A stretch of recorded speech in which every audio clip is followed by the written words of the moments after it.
The void of space erupted in silent, devastating violence.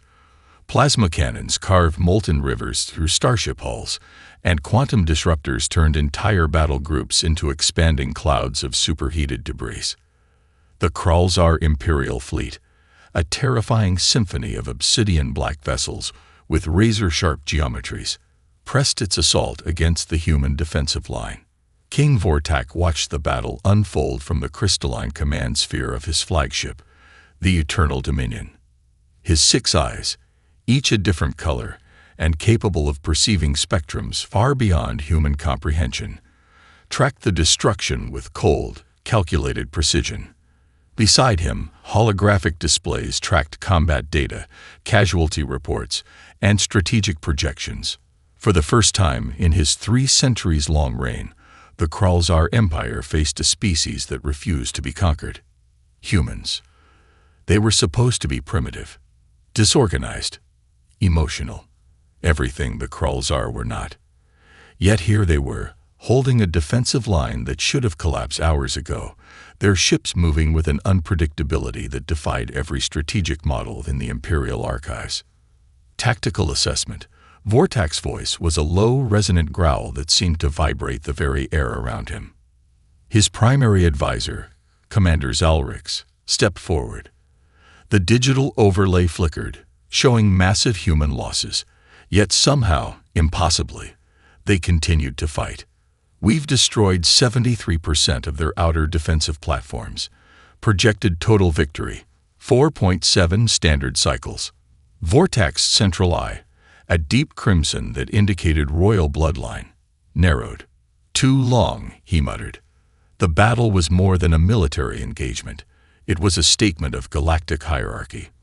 For centuries, the Kralzar had systematically absorbed or eliminated every civilization they encountered. Resistance was not just futile, it was historically impossible. Until now. His gaze drifted to a secondary display, where a single image remained constant, Princess Aria, his only heir. Beautiful, fragile, perfectly positioned to be the most effective political weapon in his considerable arsenal. The human resistance had one weakness the Kralzar understood intimately: emotional vulnerability. Prepare diplomatic protocols, Vortak commanded. I want a transmission ready for Earth's primary leadership. Commander Zalrix hesitated, a rare display of uncertainty from a Kralzar military officer. Your Majesty, our tactical models suggest. I do not require models, Vortak interrupted. I require submission. The plan forming in his mind was elegant in its brutal simplicity. The humans believed in protection, in diplomacy, in the sanctity of life. They would be given a choice that was no choice at all. His daughter would be that choice. Princess Aria stood silently in the preparation chamber, her slender form draped in the traditional royal vestments of the Kralzar. Iridescent scales shimmered across her skin, a genetic marker of her royal lineage. She knew something momentous was happening. She could feel the tension vibrating through the ship's living metal infrastructure. When the royal guard entered, she did not resist. She never did. Vortak's final communication to Earth would be both a threat and a gift, a diplomatic hostage who was simultaneously a potential peace offering and a potential weapon. Princess Aria would be sent to human space, a living testament to Kralzar's superiority, a symbol of their willingness to negotiate. What the humans would not understand, what they could not possibly comprehend, was the true nature of the gift. Some weapons are not forged in factories. Some are born of royal blood. And Princess Aria was about to become something her father could never have anticipated. The transfer was clinical, sterile, nothing more than a high-stakes diplomatic exchange that felt more like a biological specimen transfer than the arrival of a royal hostage. Dr. Maya Rodriguez watched through reinforced observation glass, her cybernetic eye, a remnant of her last Black Ops mission, analyzing every microscopic detail of Princess Aria's arrival. The alien looked fragile, almost breakable. Translucent scales caught the harsh laboratory lighting, creating an iridescent shimmer that seemed at odds with the stark military facility. Subject is clear for processing, a monotone voice announced over the intercom. Maya knew better. No subject was ever just a subject. Her office walls told a story most would never comprehend. Commendations from conflicts that officially never happened. Psychological profiles that had broken entire insurgent networks. Adaptive training methodologies that had transformed broken soldiers into legends. And now she faced her most impossible challenge yet. A Kralzar princess. The first preliminary medical scans were fascinating. Aria's biological systems were a marvel of evolutionary engineering. Multiple redundant organs, neural pathways that suggested capabilities far beyond standard sentient physiological limits. But there was something else, something hidden beneath the genetic perfection. Potential. Report. Maya spoke to her primary assistant, Dr. Kai Chen, a quantum psychology specialist who had been her collaborator for the past decade. Kai's holographic display flickered to life, overlaying complex genetic and psychological readouts. Her neurological structure suggests extreme adaptability. But there's significant psychological suppression, years of hierarchical conditioning. Maya's cybernetic eye zoomed in, analyzing the minute muscle tensions in Aria's body. Submission was carved into her very physicality. Years of royal training had transformed her into a living instrument of political manipulation. But instruments could be reprogrammed. The first test would be simple, deceptively so. When Aria entered the training chamber, she found nothing more than a blank white room. No weapons, no obvious challenges, just emptiness. Your first task, Maya's voice emerged from hidden speakers, is to survive. A single panel in the wall opened. A small, seemingly innocuous drone emerged. But those who had survived Maya Rodriguez's training knew that nothing was ever simple. The drone moved with impossible speed. Molecular disruption weaponry that could liquefy organic matter in microseconds. Its trajectory was precise, calculated, designed to eliminate threats with surgical efficiency. Aria didn't move. Most would have frozen, panicked, accepted destruction as inevitable. She didn't. In a movement so fast, it would have been invisible to unaugmented human eyes. Aria shifted. Not a dodge, not a retreat, but a calculation. A microsecond adjustment that transformed her from target to observer. The drone's trajectory changed. Millisecond calculations recalibrated. Aria moved again. It was then that Maya saw it. A spark. Something buried deep within the princess that the Kralzar had tried desperately to suppress. Survival instinct. Raw. Unrefined. But present. Interesting. Maya whispered, her fingers dancing across holographic controls. Very interesting. The real training had not yet begun. But for the first time, Maya Rodriguez believed she might have found something extraordinary. A weapon. A person. A possibility. Princess Aria was about to learn that survival was more than just avoiding death. It was about choosing how to live. 47 days. That's how long it took for the first true crack to appear in Princess Aria's carefully constructed facade of submission. The training facility was a masterpiece of adaptive technology. Walls that shifted, gravity fields that fluctuated, environmental conditions that changed with microscopic precision. Each moment was a test, each breath a challenge. Dr. Rodriguez had dismantled Aria's understanding of herself piece by systematic piece. It began with simple exercises that were anything but simple. Psychological deconstructions masked as physical challenges.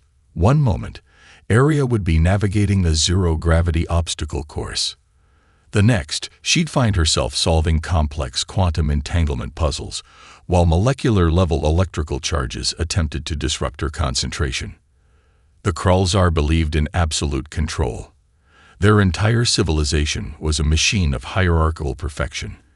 Every action predetermined. Every response calculated. Maya Rodriguez believed in something else entirely. The trigger came during a simulation that seemed innocuous. A standard infiltration scenario. Aria was to navigate a complex security system, extract critical data, and escape. Standard training protocol. But nothing was ever standard with Maya. The simulation changed. Suddenly, the holographic attackers weren't just abstract threats. They took the form of Kralzar royal guards. The voices became familiar, accusatory, demanding submission. "Return to your place, princess," one hologram sneered, wearing the distinctive armor of her father's personal guard. "You are nothing without the Empire." Most would have frozen. Arya had been conditioned to obey, to submit. She didn't. The first move was so quick, so precise, that the training had momentarily lost tracking. A strike that wasn't just physical, it was a complete deconstruction of the attack vector. Arya didn't just defend. She dismantled. Her body moved with a fluidity that defied her previous training. Each movement a calculus of violence, each strike a statement of defiance. When the simulation ended, Maya stood silent. The holographic room flickered. The walls, adaptive nanomaterial that could simulate virtually any environment, slowly returned to their neutral state. Arya stood in the center, her royal vestments torn, iridescent scales glinting with a newfound intensity. "Interesting," Maya said, her cybernetic eye analyzing every microscopic detail of the moment. But it was more than interesting. It was a moment of true transformation. The Kralzar infiltration team chose that exact moment to make their move. They had been watching, waiting, a specialized extraction unit designed to retrieve the princess and eliminate any potential complications. Their arrival was not a coincidence. It was a calculated strike meant to prove the futility of human interference. They would prove something entirely different. The first assault team materialized through a quantum displacement field, a technology so advanced it could bypass most conventional defensive systems. Specialized dampening fields would neutralize any resistance. Arya was supposed to be a hostage, a political tool. No one told her she was becoming a weapon. The moment the first Kralzar operative materialized, everything changed. Maya watched. Her hand hovered near an emergency containment switch. But she didn't use it.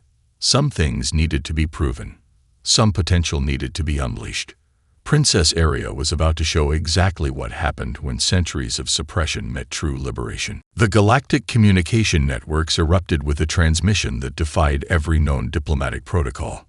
It began with a data burst, a compressed information package so densely encrypted that it took the most advanced quantum processors 3 full cycles to decode. When it finally resolved, the various intelligence agencies across multiple star systems found themselves staring at something unprecedented. Princess Arya, not as a hostage, not as a political pawn, but as a weapon of systemic destruction. The transmission was a surgical strike of information. Encrypted files detailing the deepest, darkest secrets of the Kralzar Empire's internal power structure, financial manipulations that spanned centuries, genetic engineering programs that violated every known sentient rights convention, systematic oppression of conquered civilizations that made previous galactic atrocities look like minor infractions. Commander Zalrix, King Vortak's primary advisor, watched the information spread with a growing sense of existential dread. "Impossible," he muttered, his 6-chambered heart racing at frequencies that would have killed a lesser being. But it was possible, and it was happening. The Kralzar had always believed in absolute control. Their civilization was built on the premise that information was power, and they controlled all information. Their communication networks were so tightly managed that dissent was theoretically impossible. Arya had just demonstrated how thoroughly that theory could be destroyed. Each intelligence agency approached the data differently. The Human Diplomatic Corps analyzed it with clinical precision. The Nexus Confederation cross-referenced every claim. Independent systems began to see connections that had been hidden for generations. The princess had not just released information. She had weaponized truth.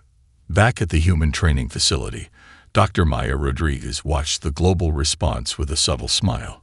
Her cybernetic eye tracked multiple communication channels simultaneously, parsing nuanced reactions across dozens of civilizations. Status: she asked her eye assistant.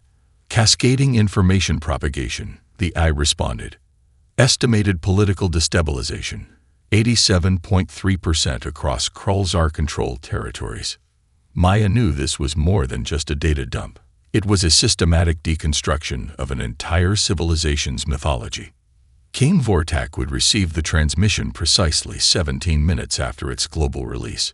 Not a moment sooner, not a moment later. In the secured royal communication chamber of the Eternal Dominion, the king's 6 eyes processed the information with a complexity that defied human comprehension. Each eye perceived a different layer of the transmission: genetic markers, information density, psychological warfare potential.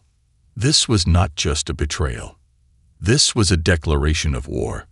But not the war anyone expected. Area had transformed the conflict from a military engagement to a battle of information, of truth, of systemic accountability.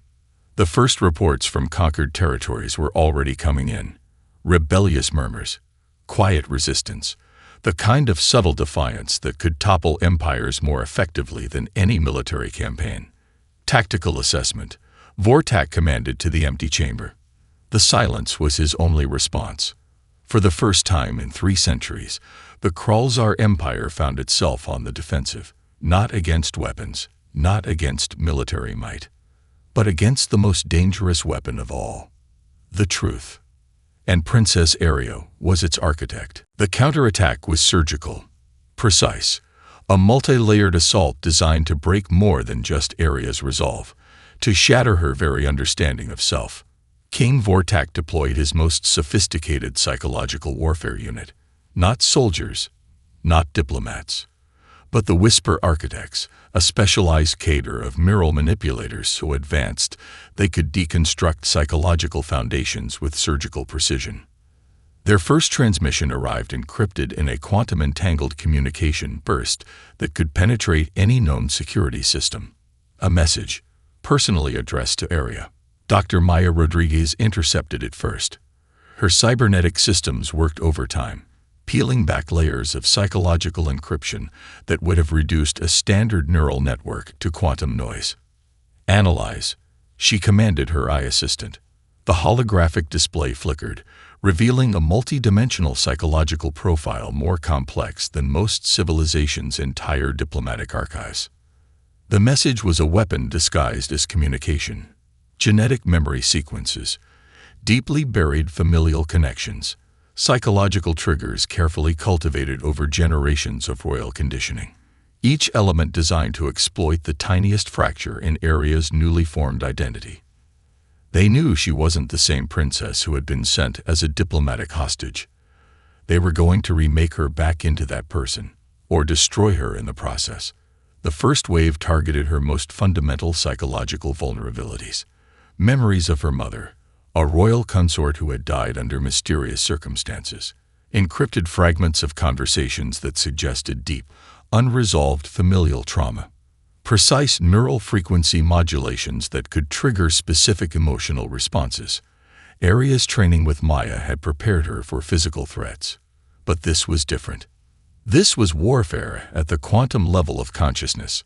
In the training facility's most secure chamber, Aria underwent her most challenging test yet. Not a physical challenge, not a tactical simulation. A pure psychological gauntlet. Maya watched through layers of quantum-shielded observation systems, her hand never far from emergency neural disconnection protocols. Incoming psychological cascade, her eye assistant warned. The chamber itself seemed to shift. Holographic memories materialized. Fragments of Aria's past. Moments of vulnerability. Royal ceremonies. Quiet moments of suppressed emotion. Each memory a potential weapon. But Aria had learned something fundamental during her time with the humans. Vulnerability was not weakness. It was a choice. As the psychological attack intensified, something unexpected happened. Instead of breaking, Aria began to rewrite the very neural pathways the Whisper Architects were attempting to manipulate. She wasn't just defending. She was learning, adapting, transforming. King Vortak received the first report of the failed psychological intervention precisely 37 minutes after its deployment. The transmission was clinical, precise, but underneath the technical language, something unprecedented was emerging, a hint of fear. His daughter was no longer just resisting. She was evolving.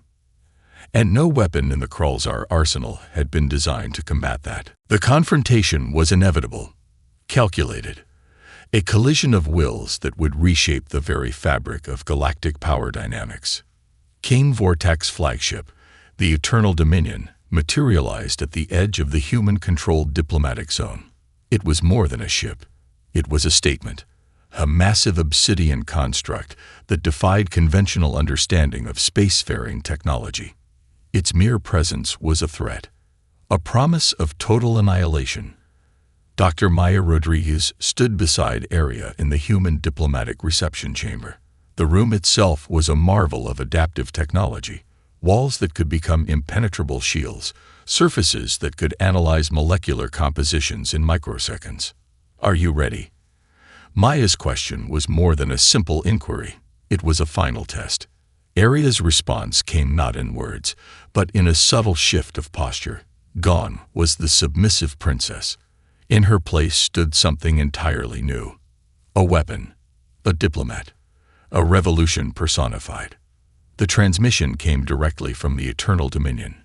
King Vortak demanded a direct communication channel. No intermediaries, no buffers. When Aria's image appeared on the massive holographic display, the contrast was immediate and devastating. She wore the traditional royal vestments of the Kralzar, but they were modified, subtly altered, each thread a testament to her transformation, each color a statement of defiance. "Father," she spoke. The single word carried the weight of generations. King Vortak's 6 eyes, each a different color, each perceiving reality through a different spectrum, focused with surgical precision.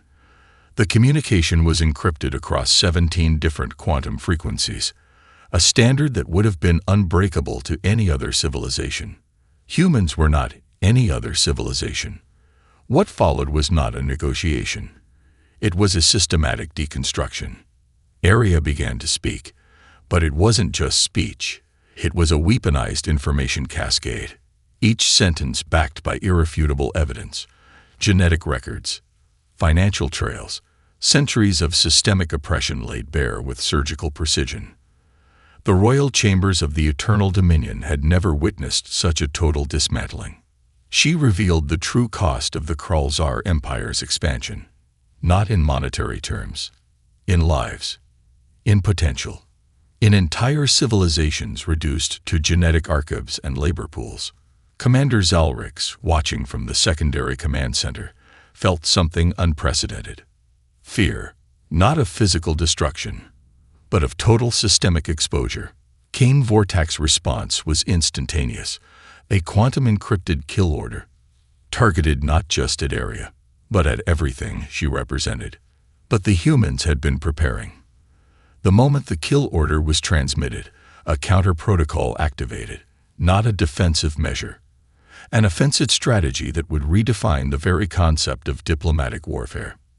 Aria wasn't just defending herself. She was dismantling an entire system of oppression. One revelation at a time. The communication continued. Each second a potential turning point in galactic history.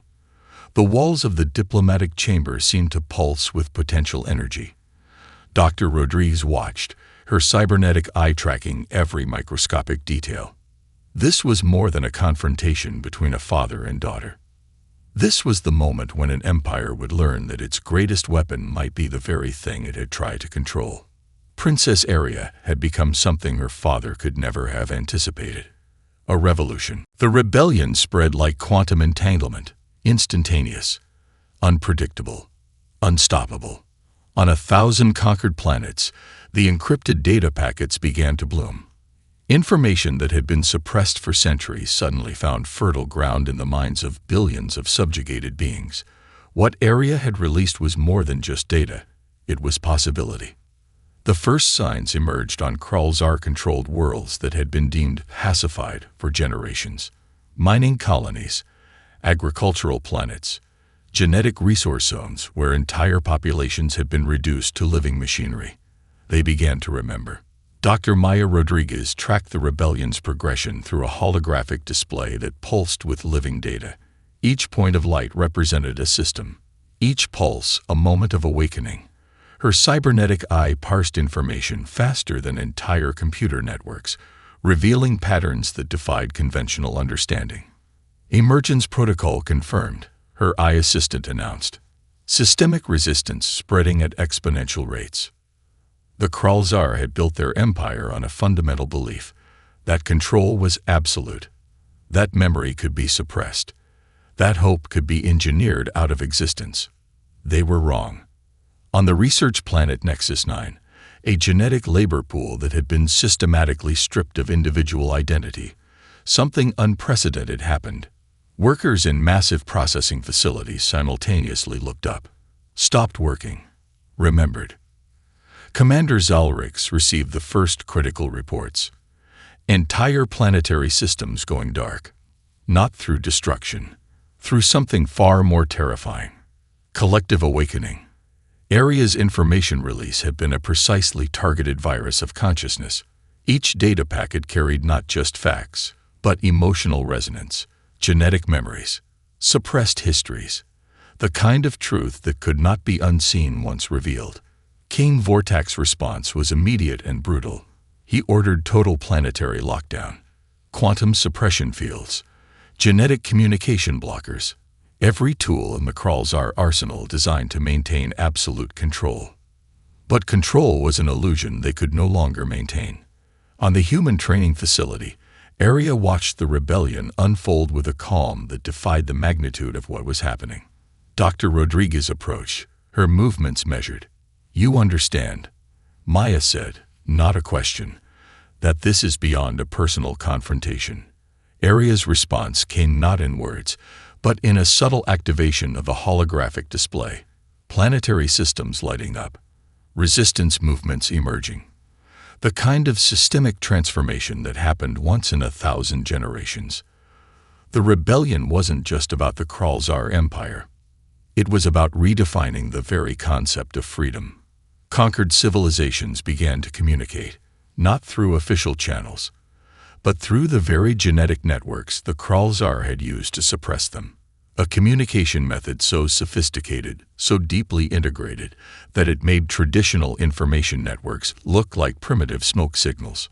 Each planet became a node, each suppressed population a potential revolution. And at the center of it all, Princess Aria, no longer a hostage, no longer a princess, a catalyst. The Kralzar Empire was about to learn the most dangerous lesson in galactic history. Some weapons cannot be controlled. Some truths cannot be contained. Some rebellions begin with a single moment of remembering. The final confrontation was not a battle. It was a transformation. The Eternal Dominion, Kane Vortak's flagship, hung in space like a wounded predator. Surrounding it, a constellation of liberated worlds. Ships from civilizations long thought extinct. Resistance movements from 1,000 conquered planets. A coalition that defied every existing galactic power structure. Aria stood at the center of the human diplomatic chamber, no longer wearing the vestments of royalty or the tactical gear of a warrior. Her form seemed to shimmer, part Kralzar, part something entirely new. The genetic modifications, the psychological training, the rebellion she had sparked had transformed her into a being that existed between categories. Dr. Maya Rodriguez watched with her cybernetic eye, tracking physiological changes that defied conventional understanding. Quantum identity stabilization complete, her eye assistant announced. The communication channel opened. Not a diplomatic transmission, not a military frequency, something entirely different. A quantum-entangled communication that carried more than just information. It carried possibility. Kane Vortak appeared, not as the absolute monarch, but as something diminished. His 6 eyes, once a symbol of royal power, now looked fragmented, confused. "You have destroyed everything," he spoke. The words carried the weight of a civilization's collapse. Aria's response was not verbal. It was a holographic cascade of information, genetic histories, suppressed memories, the collective trauma of 1,000 conquered worlds, each moment a testament to the true cost of the Kralzar Empire's civilization. The surrounding space seemed to pulse with the transmission. Liberated ships from dozens of civilizations, some thought extinct for centuries, positioned themselves, not as an invasion force, as witnesses. Commander Zalrix, the last loyal officer of the Kralzar command structure, watched the transmission with a growing sense of something unprecedented. Understanding. The rebellion was more than a military victory. It was a fundamental reimagining of galactic power dynamics. The Kralzar had believed in absolute control, in the ability to suppress, to erase. They had been wrong. Aria was the living proof. A weapon they had created, a system they had designed, had produced something they could never have anticipated. A bridge between civilizations, between oppression and freedom, between what was and what could be. The transmission continued, each moment revealing layers of suppressed history, each second dismantling another piece of the Kralzar's carefully constructed mythology. Kane Vortak had one final option, the ultimate weapon of a dying system: total destruction. But destruction requires certainty, and certainty was the first thing that had been stripped away. "I am not your weapon," Aria spoke. The words carried a resonance that went beyond sound, beyond language. "I am not your daughter. I am possibility." The liberated worlds responded, not with weapons, but with a collective pulse of consciousness that defied every known communication method. Acceptance. Dr. Rodriguez allowed herself the smallest of smiles. What had begun as a diplomatic exchange, a calculated political move, had become something else entirely. A revolution, not of violence, not of conquest, but of understanding. The Kralzar Empire did not fall. It transformed. And at the center of that transformation stood Princess Aria. No longer a princess, no longer a hostage, a bridge between what was and what could be.